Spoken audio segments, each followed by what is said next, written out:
Your Excellency, my brother President William Samoei Ruto, all distinguished ladies and gentlemen who are here this morning, we have come here today for a very solemn occasion. And I'm happy that this function has been arranged to take place here at KICC. As my colleague Stephen Kalonzo Musyoka said, we are at a crossroads as a country. And times like this requires leadership, the country to move forward. What we are doing today is a culmination of a process that began sometime last year when President Olusegun Obasanjo came to mediate and the conflict that was raging on at that time. We agreed when we sat together, myself and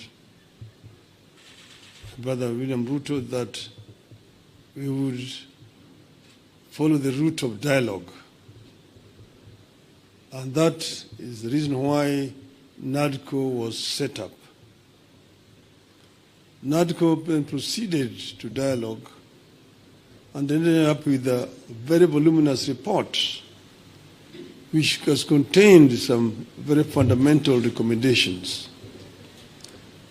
This bill that has now been signed into the law today is just one of those. But the NADCO report contains very many issues which are at the heart of the people of Kenya today. If you see the issues which are being raised by our youth, most of them are actually contained in the NADCO report. But if this NADCO report is implemented fully, you'll be able to address all those issues which these young people are raising. We are, as I've said, at a very, very crucial juncture in the history of our country. Our country has moved forward. There have been highs and lows in our history of 61 years. We needed to move forward. And I want to say, at this moment in time, my brother, that we require now a wider engagement so that people have an opportunity to vomit all that is there in their chest in order that we can be able to find a way forward. I therefore want to support the proposal of my brother Stephen Kalonzo Musyoka that we have this conversation. It may not take more than 2 weeks, but it brings all the stakeholders together. Today, our society is fairly stratified.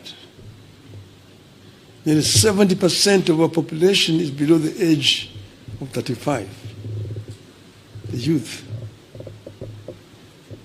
If you say that between 35 and 18 constitute about 40%, we need that 40% to be present when this dialogue is taking place.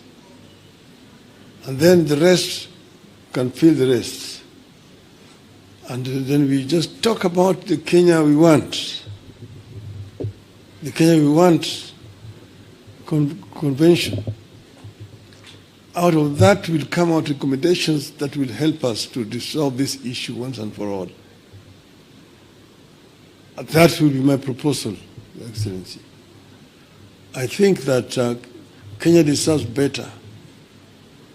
The issues of employment, the issues of discrimination, the issues of corruption, the issues of gender, and so on, are issues that need to be addressed in a wider forum. I think that it is possible to do. It is possible if there is a will to do it. And then here again, the IBC is a very important institution. It's not the first time we've had issues with IBC. If we find a solution to this issue of IBC, it will be on the way to resolving very many issues in our country. You remember in the last elections, the whole world was stunned when we saw an electoral commission that was completely divided. Some saying one thing, others saying one thing. You may be happy that, the other group ruled in my favor. But what example are we showing the world as a country? That in the process of a very important exercise, the commission is divided. Nobody knows whom to believe up to today. It is a shame on us. And we are sure that we have got men and women here in this country who can actually do a better job. And that will help to unify this country. Last year we lost 75 precious lives. This year we lost another over 40 lives. To say nothing about those who have been wounded, who have been hurt. We must prevent this from happening in our country. We should not allow this to continue happening cyclically. Let us find a lasting solution to this problem. We are ready to engage so that we find a solution to this problem. As Azimio of Kenya. With those